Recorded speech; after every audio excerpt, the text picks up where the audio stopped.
Now let's do a quick review of the buttons and capabilities across the top of the toolbar.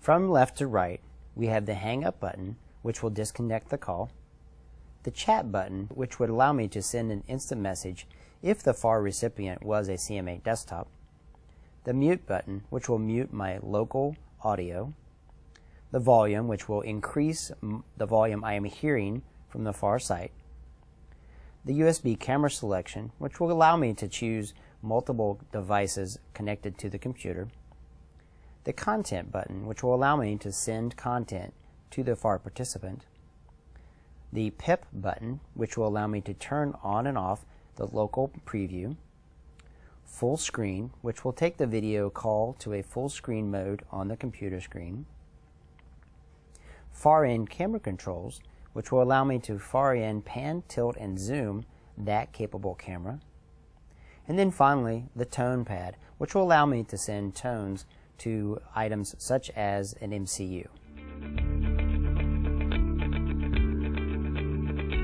During this call, we are able to look at our local PIP and also show the video in full screen.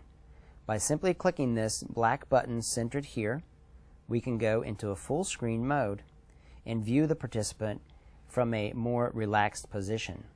You will notice that the toolbar has auto hide and will reappear when the mouse moves. Using standards-based Far In Camera Control, this dialog box will allow you to move the Far In camera in a pan, tilt, and zoom capability. Simply highlight the button and press Enter.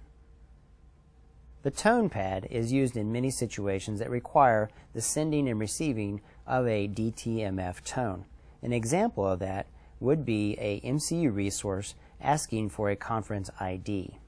You would simply bring up the Tone Pad and hit the appropriate numbers required. After you're done entering the DTMF tones, simply close the dialog box. There are times when you're in a video call and you'd like to continue your video call and perhaps maybe answer an offline quick question through instant messaging. Because the CMA desktop has a chat function, you can simply maintain your video call, highlight the person that you would like to chat with, and then go ahead and continue chatting using the sideline conversation.